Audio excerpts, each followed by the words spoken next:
Nota de esclarecimento.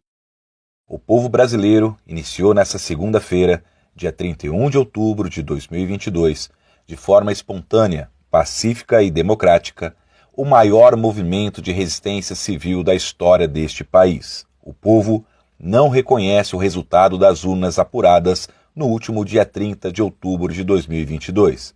O processo eleitoral de 2022 foi prejudicado pela atuação parcial do Tribunal Superior Eleitoral e órgãos de imprensa, que demonstraram clara discrepância no tratamento dispensado aos candidatos ao cargo de presidência da República. O favorecimento da imprensa ao candidato do PT só não foi mais grave que a clara parcialidade do tribunal, que deveria garantir condições iguais aos candidatos. O Tribunal Superior Eleitoral, ao arrepio do princípio democrático de liberdade de imprensa, da previsão expressa na Constituição de impossibilidade de censura e da livre atividade de imprensa, censurou e determinou que a Rádio Jovem Pan não tratasse sobre fatos envolvendo a condenação do então candidato petista Luiz Inácio Lula da Silva, não importando o contexto da informação. Porém, permitiu que outras emissoras continuassem a disseminar fake news contra o presidente Jair Messias Bolsonaro,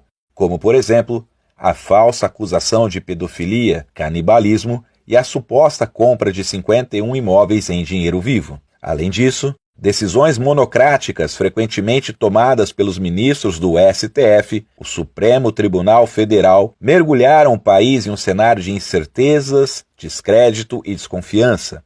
A decisão que anulou as condenações impostas ao ex-presidente Luiz Inácio Lula da Silva é apenas um capítulo da série de canetadas com motivações políticas que influenciaram o resultado das urnas.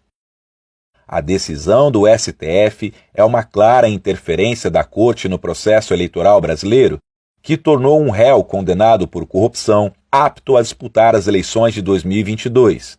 Vale lembrar também as ingerências sobre os outros poderes, como a prisão do deputado Daniel Silveira, que causaram desconforto na relação entre judiciário, legislativo e executivo.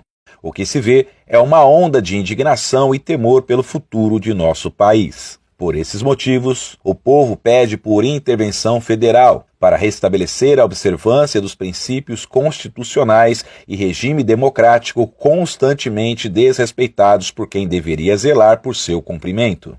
O decreto de intervenção federal é de competência do presidente da República, que neste momento deve estar atento ao pedido do povo brasileiro que não aceita ser governado por um ex-presidiário, condenado e autorizado a disputar a eleição por decisão equivocada do Supremo Tribunal Federal. A anulação dos processos de Luiz Inácio Lula da Silva não o torna inocente, bem como não anula os crimes que cometeu contra a nação brasileira. Movimento em Direita do Brasil, Força Nacional de Homens de Bem, Movimento dos Conservadores Brasileiros.